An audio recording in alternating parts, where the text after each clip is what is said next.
in California. This is our second round of this, so we apologize to any of you that tried to get on this last week. We did have some technical issues, so we're glad that you're able to join us today. My name is Jennifer Mutch, and I am the Science Coordinator at Santa Clara County Office of Education, and I'm joined by my Cali colleagues here, and you'll see us all with our lovely backgrounds with our Cali logo. We also have some support from 10 Strands as well. So we'd like for you to make sure when we get started here is just to make sure you rename yourself on your screen. So just telling us your first, last name, your organization that you are part of, as well as your gender pronouns, if you'd like to do that. We are going to be recording today's webinar, so we'll have 2 versions up on the website and be storing this on the website. And please make sure that you mute yourself if you're not speaking. And during this first part of the webinar, it's more for information gathering. But if you do have questions and comments, please do that in the chat, and we'll be monitoring the chat. And we'll pause intermittently to check on the chat. The other piece that we'd like to share with you is that in the chat box, if you could share a little bit more about yourselves, about writing where you're from, what your role is, obviously your location and your organization, and also we'd like for you to share what native lands that you live in or work in. So if you're unsure, there is a link that's just placed in the chat where you can look that up. And I'd like to share the land acknowledgement for our county office at Santa Clara County Office. So we acknowledge that Santa Clara County and our schools occupy the unceded territory of the Muwekma Ohlone Nation, the sovereign nation and original people of the skies, land, and waters where we work and learn. The Muwekma Ohlone people are the stewards of these lands and of the teaching and learning that comes from and responds to the needs of the land and people who share it. May our daily lives and work, research, teaching, and community engagement support the evolving vision of the Muwekma Ohlone for their community and these lands. We want you to also know that Cali is here to connect the goals of formal education with community agencies and organizations to jointly address environmental challenges our communities are facing, as well as supporting the shift towards engaging students in environmental literacy. So this isn't a webinar about how to teach environmental literacy. It's a webinar to introduce you to a tool that we are going to be sharing, which is a call to action document to help all stakeholders make sure that there's a connection with work that is already going on with maybe your LCAPs, MTSS, and differentiated assistance. And it is a way to bridge the frameworks and initiatives to the county and district work. This document was written by one of the job-alike subcommittees of Cali, comprised of science, STEM, and environmental literacy coordinators from county offices across the state. And most of us are here with you today. And as you can see by their backgrounds. All the resources that we are sharing today will be linked in the chat, and we also have a 1-page document with all the resources listed for you that you could utilize after the webinar. We also want to acknowledge that Tony Thurmond, who is our California Superintendent of Public Instruction, has been a very big champion of environmental literacy as well. And as we read the quote by Tony Thurmond, think about some key phrases that stand out to you as we read the quote.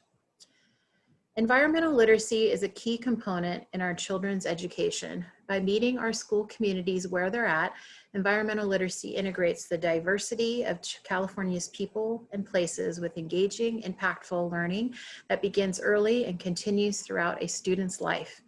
Interacting with their local environments, students experience learning across core subjects in a way that supports academic achievement, equity of access, and cultural relevance, and the health of our students and communities. So we'd like to point out that in the last parts of this quote, Tony focuses on areas that environmental literacy supports: academic achievement, equity of access, cultural relevance, and the health of our schools and communities. We are seeing more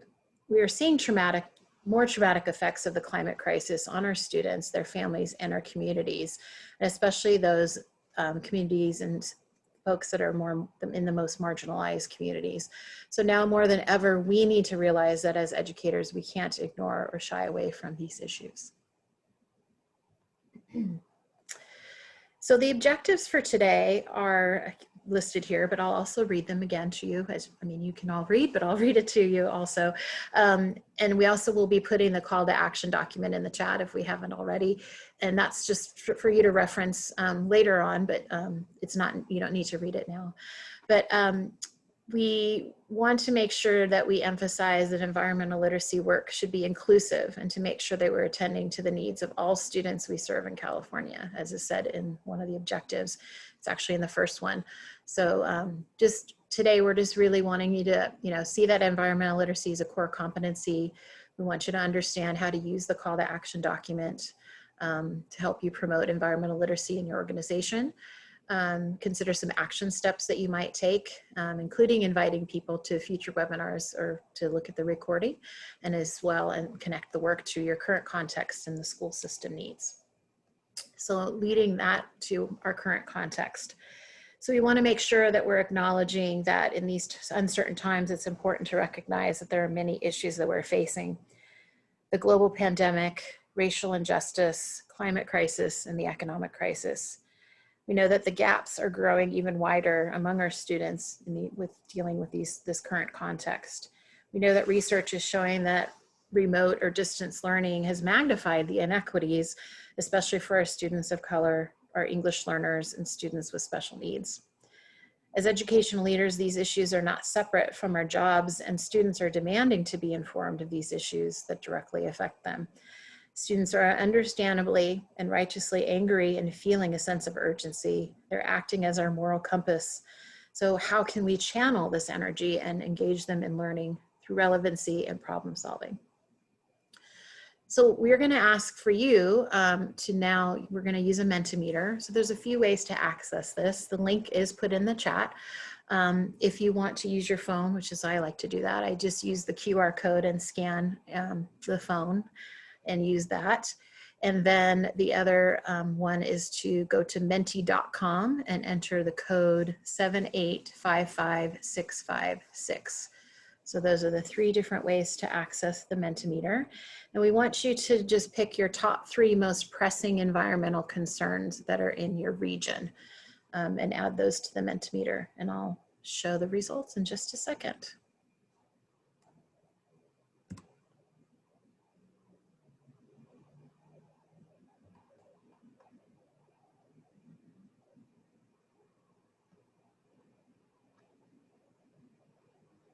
Maybe.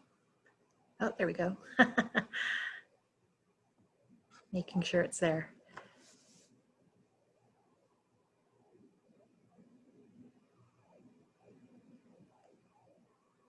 Great.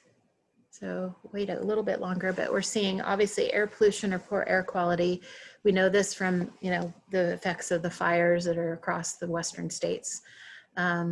And someone add fire, yes. And some of you are dealing with poor water quality, unsafe drinking water, drought, definitely there. Urban heat islands, yeah. So these are the different contexts that we're dealing with right now. Thank you for sharing.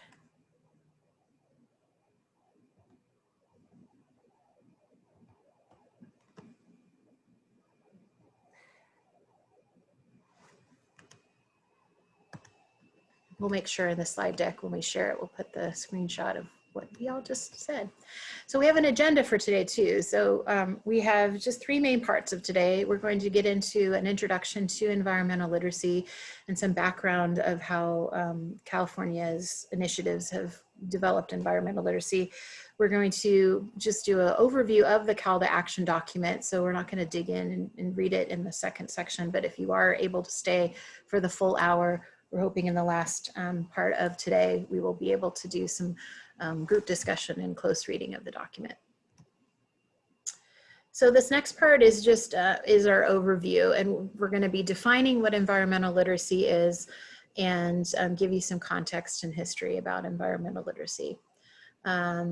And just make sure, if you have it in the chat already, just make sure you let us know what role you have in your organization, and that connects to this slide.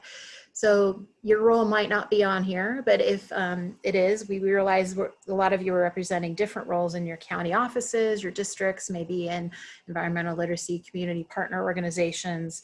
Some of you might be from universities. So we know that, I want you to know that environmental literacy is the work of everyone. It's not just one person. So there's lots of different stakeholders that are involved. And we want you to also know that future webinars will focus in on some more topics that might be connected to a role that you have. So make sure, again, this is just some different roles that you may be in, but sharing this document and sharing the webinars with other folks would be helpful too, to get all these stakeholders involved. So we have a couple of quotes from some leaders in the state of California who have embraced environmental literacy and have included in their system in school, district, or county culture. So their stories were recently published, which will be linked as well. You're getting lots of links in the chat, so hopefully you are accessing those. The first one is from Dr. Avila, and he is the superintendent of Rialto Unified School District in San Bernardino County. And I'll read the quote to you and just give you some key things from it. So it's been quite the experience these last few years as we really opened the doors to environmental literacy. A number of our schools have gone to great lengths to become green schools. The enthusiasm has really taken off in this community. We continue to authentically engage families along the way and have had tremendous success with the opening of wellness centers, healing gardens, and more. So Dr. Avila emphasizes that authentically engaging families with Rialto school communities enables students to have a better sense of belonging and allows for families to become more involved and engaged in their schools and empowered to address environmental justice issues. Educators need to address the needs of the students and families and create these school communities where these needs can be met. And having schools become the center of the community by providing those health and wellness resources and giving the families a safe space. Another superintendent is Dr. Sabah, and he is the superintendent of Santa Cruz County Office of Education. And his quote is the following: I think all students want a sustainable future. When I think about this through the equity lens and how the current system impacts people of color and people who have been historically marginalized with racist policies, the next level beyond environmental education is environmental justice, providing students with the tools for them to recognize the dismantling aspect of that work and then rebuilding an anti-racist society. So we appreciate the vision of Dr. Sabah in looking at environmental literacy through an equity lens and addressing environmental injustices. We can't ignore these equity issues when we are educating students from marginalized communities, as they are the ones who are feeling the effects of the climate crisis, racial injustices, and the pandemic the most. We also want to include student voice in this. So this quote from a 10th grade student in a high school, at Mills High School in California. I don't know how to balance out my emotions around the climate crisis and this chaotic unknown future with the everyday stress of homework and daily life. I really wish we were better prepared at school for understanding climate change and developing solutions for a more sustainable future. It is so hard to really know what is going on when none of your teachers are talking about it. So we know it's really important to listen to our students and listen to their voices. And students in California are asking for education related to sustainability and their connection to the world. They want support to find and take action in their communities, their schools, and further afield. It is our responsibility as educators to teach students about environmental and social issues and to empower them to seek solutions and act upon them as engaged citizens. So we're going to take a moment for you to just provide what your definition of environmental literacy is. So think about these 3 points here on what your own definition of environmental literacy is. How does that definition translate to students being environmentally literate? And in what ways does your definition involve all students in California, including students who have not had access to high quality environmental literacy experiences? We'll give you a moment to add what your definition is in the chat.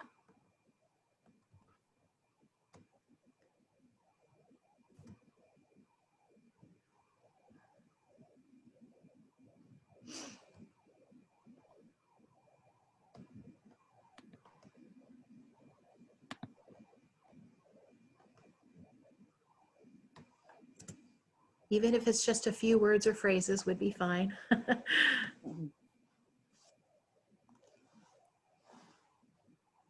And we will move into the next slide, and maybe this will help you write a definition. So I'm going to introduce Celeste to take on the next few slides for us. Thanks, Jen. Well, hello, everyone. My name is Celeste Royer. I recently retired from the San Luis Obispo County Office of Education, where I was the Director of Environmental Education for over 30 years. And so I'll cover the next few slides with you. So this is the blueprint for environmental literacy. And in this document, the definition of environmental literacy is this: an environmentally literate person has the capacity to act individually and with others to support ecologically sound, economically prosperous, and equitable communities for present and future generations.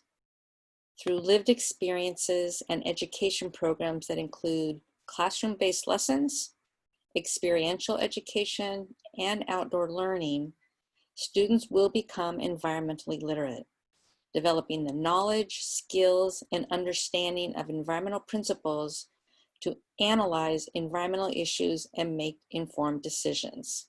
Okay, I know that sounds like a mouthful, and actually it is.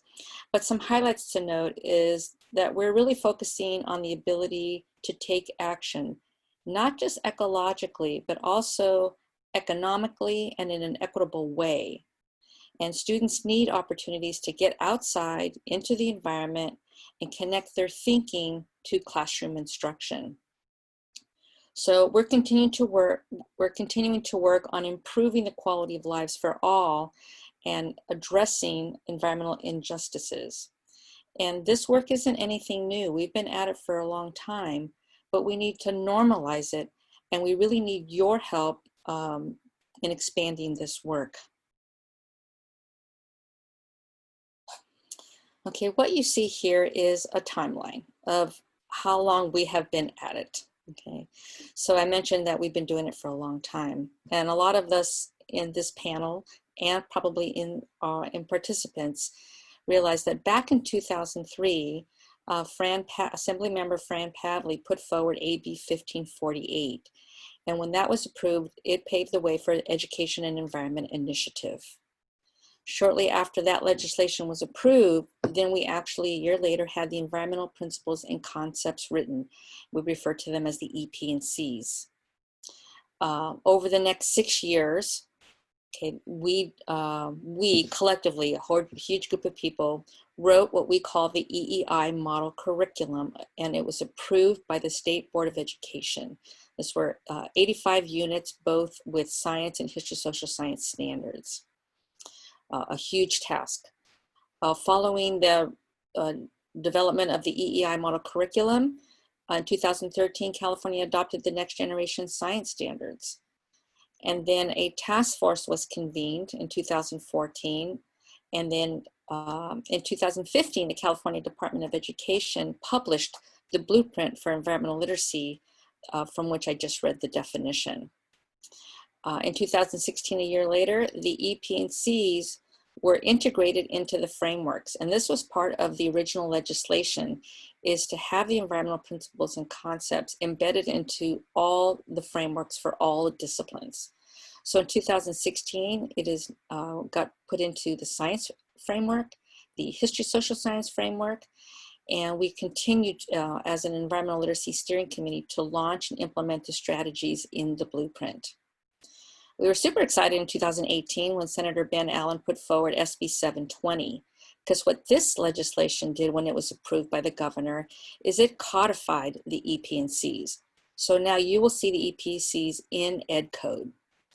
Also, as is required by the legislation, is that the topics get updated. And so 2 new topics were added in 2018, climate change and environmental justice.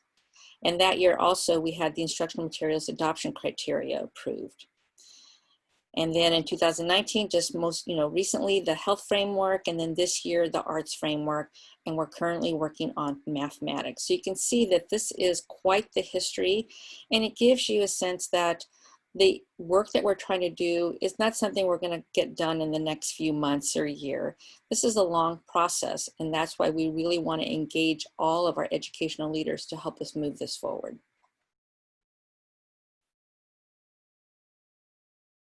Okay, so this slide actually shows you what the 5 principles are, from the EP&Cs, and really stressing that the connection between our human and social systems and the natural environment, and that we are a part of it, and that we benefit from each system, and we impact each system going in multiple directions.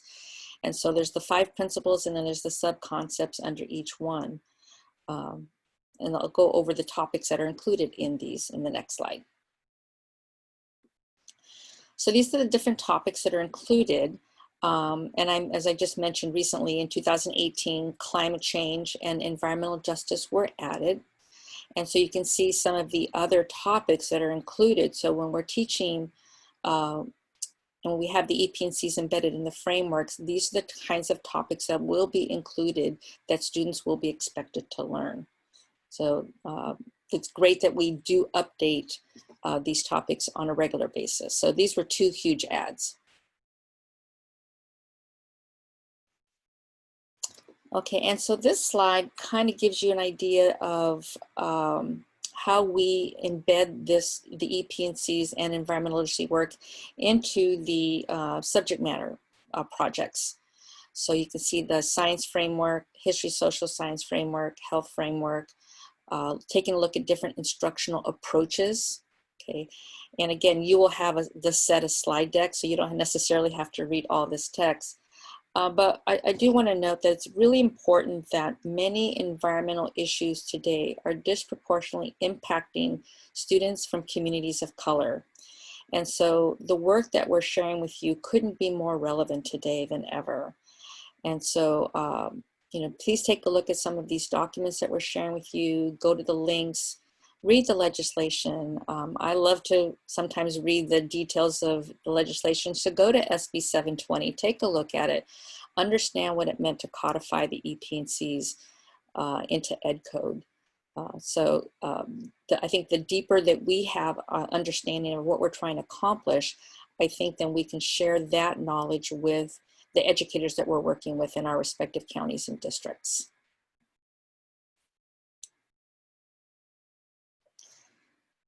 All right, Jen, I'm going to go ahead and hand it back to you. I did want to remind everybody too that a lot of that, the EP&Cs and the stuff that I just mentioned, is actually embedded in the call to action document. So go ahead and let's take us into part 2, Jen. Thank you, Celeste. Also reminding you all that if you're interested in digging into the frameworks and how the EP&Cs are in the frameworks, we will be getting into that more in webinar 5 when we talk about curriculum and instruction. So we would like for you to know, we have provided the link for you for the call to action document. And in this next section, we're going to dig into it a little bit. So we just want to make sure to remind you again that it's a document to help all stakeholders make sure that there's a connection with the work that's already going on. So school districts do have to create LCAPs even now, but not now, but soon. There are still goals that they will have to meet.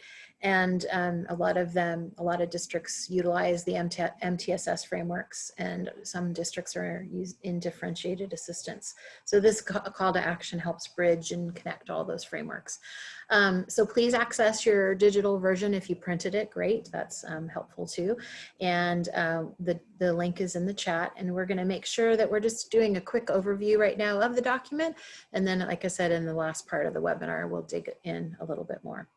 So before we dig in though, we do want to also address that in our current times, we're not necessarily focused on writing LCAPs, as I mentioned, but districts have submitted a learning continuity and attendance plan as a temporary plan for meeting certain goals, which may include some points here on the slide.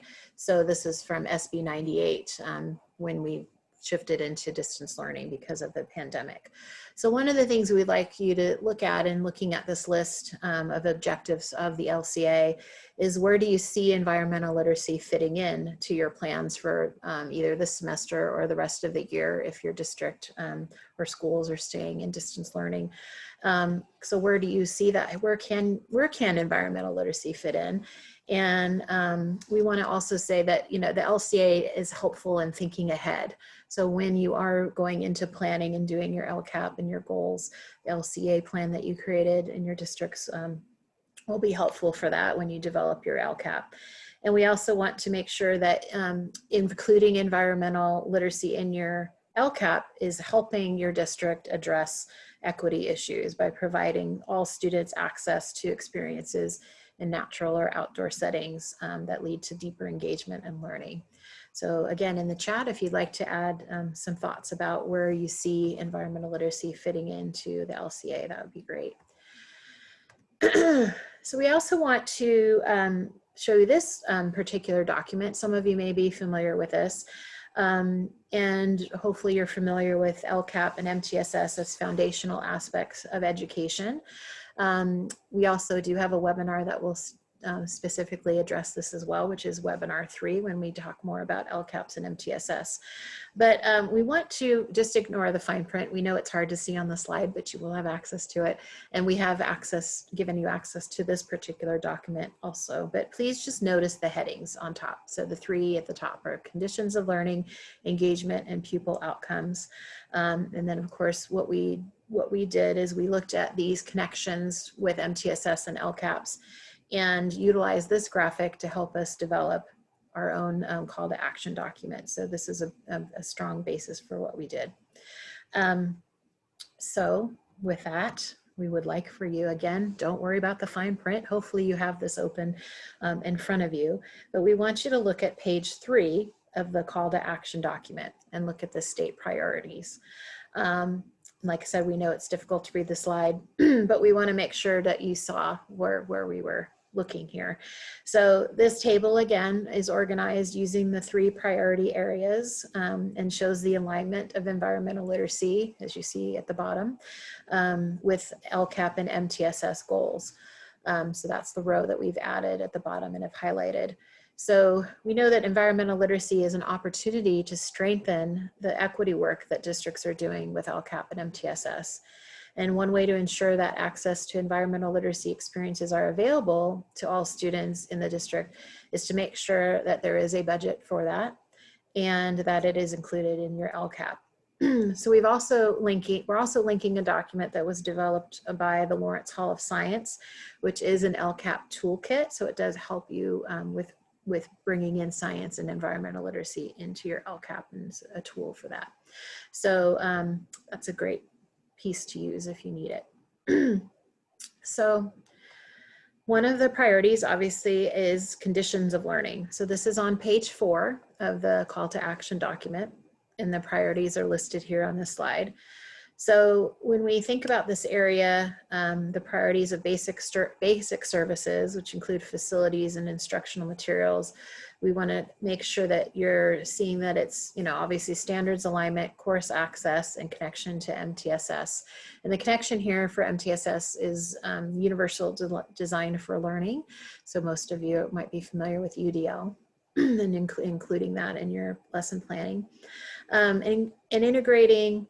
Oh, and I also want to say that the research in the document that's footnoted is also linked. So if you do have the digital copy, and if you love to read research and articles, as Celeste said earlier, if you want to dig into what the background of all this is, those are some great articles to read. So we know that integrating environmental literacy approaches into core curriculum and instruction helps all students, and it helps them master academic content and become environmentally literate.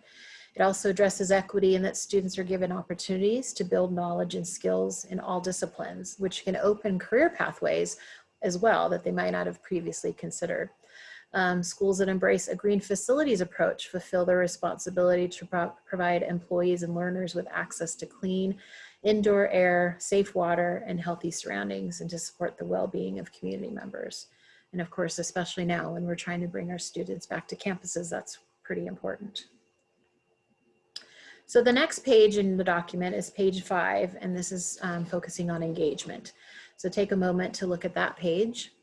And under this area of engagement are the LCAP priorities of parent involvement, student engagement, and school climate. And the alignment for MTSS is for culturally responsive teaching. So students are more eager to attend school when they're learning about relevant topics that connect them to each other and to their community and to the natural world. So using the connections of environmental literacy creates an instructional space where these needs are met. Educators need to be deliberate in how they connect and engage students and their families. And as we've seen in the last year or more, the youth are taking action. That's why we use this photo. So we want to, encourage and support that. And how can we do that as educational leaders to support and build upon their passion and their frustration too. So the 6th page of our document talks about pupil performance outcomes. So in terms of pupil outcomes, when environmental literacy and next generation science standard instruction is leveraged, it can help students engage students in leading into improved attendance and higher engagement, and has the ability to lead to higher achievement as students are able to use their 21st century skills to learn about and solve the real environmental challenges that are facing their community. And this can be interdisciplinary or multidisciplinary. This supports the LCAP priorities of achievement and outcomes alongside developing a space that supports social emotional learning of students, which will be about what webinar 2 is about. So we want to also point out that a recent West Ed study, as folks moved into distance learning, discovered that about 88% of kindergarten through 8th grade students did not receive it's science instruction, or it was minimal during the recent emergency remote learning or disruption. So that also leads us to understand, and we know from data that a large percentage of students didn't even attend online learning sessions in the spring. And looking deeper into that data, there was a disproportionate number of these students were from marginalized communities. So environmental literacy, again, addresses a lot of our current context and in the world that we're living in. So some of you may be involved with this or have heard of this initiative that has been happening, and we were going to do a separate webinar about it, but we have had many webinars about it, and a lot of us are working on these committees. So a lot of effort is going on into what the reopening of schools could look like if we incorporate more outdoor spaces. So there will be a link shared in the chat about this Green Schoolyard Learn Outside initiative. And it basically is, it's very multifaceted, looking at teaching in the outdoor spaces and what students and teachers need to make it work. So a lot of us here, part of Cali, are on some of these committees and subcommittees. And the work that we're putting together also is done through an equity lens. And there will be resources and ideas offered to schools when they do look at reopening. The bottom of page 6 is our some action steps. So these are suggestions, of course, and we don't say that you should do all of them, but we do want to give you some ideas of what opportunities there are to bring your stakeholders together to further these environmental literacy initiatives. Think about maybe your community is already taking some of these actions. So if your organization or community are already taking some of these actions, please share those in the chat. And think about also some other ways that you can take action or get started. One of them is to use this document. Read it, share it widely. You're able to do that. Again, invite someone else to come or watch the recordings or be part of the webinars. Bring this document to those that maybe are involved in writing your LCAPs and working on that. And again, then think about something you maybe already are doing, but also think about something you could be doing. So what are some steps that you could be taking? And it's either someday or maybe Monday you could start. So this framework comes from San Mateo County Office of Education, and this is a way that shows that environmental literacy can be incorporated and integrated across your campus, across curriculum, community, and culture. And as of an educational system and that supports students. And at the bottom, you see the stakeholders kind of connected to that earlier slide. And the work to do this can begin in any of these places or can begin in all of them at once. And you can see successful integration involves a variety of stakeholders, as I mentioned at the bottom. And any of these aspects could also be a starting point. So it won't necessarily happen right away. We know that it takes time, as you saw even earlier, the timeline. This has taken lots of time to bring environmental literacy to the forefront. And it basically involves a lot of people too. So just keep that in mind as you look at this framework. And also again, in webinar 2, we will dig into this framework a little bit more. So we also want you to consider some stages you might be in. So this is, again, another component of going through the frameworks. And there's multiple stages that you could be in. So just kind of describing a little bit what these stages are. If you're in the buy-in stage, you're still helping your stakeholders know what environmental literacy is and how it can support students. Your goal is to build a large enough coalition to move the work forward. Your system might be in the strategic planning stage. So you're formulating your plan for bringing environmental literacy across the components of your system. If you're in the technical implementation stage, you're moving your plan forward. You already have environmental literacy happening in your organization, and you're collecting data. And then, of course, for anything that's education related, there's always continuous improvement. We know that it's cyclical. There's no end, and it's always you always be reflective in the work that you're doing. So in the chat right now, I know we have a lot of things in the chat, but share what stage that you are in or your organization is in. So where are you? And you can just do it by a number, or if you want to just put the phrase about what stage you're in.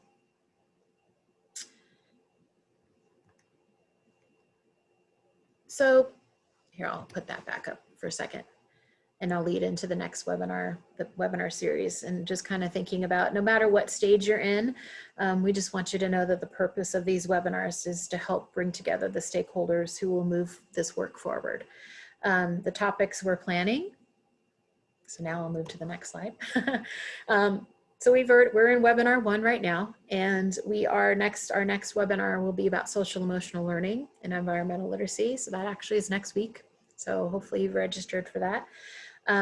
Other topics we're going to be addressing are listed here. So we do have 5 webinars total planned out, but we're already getting feedback from last week. And when we get feedback from you, we might be planning some more. So we have a lot of you folks that would like more from us, which is great. That's what we're here for.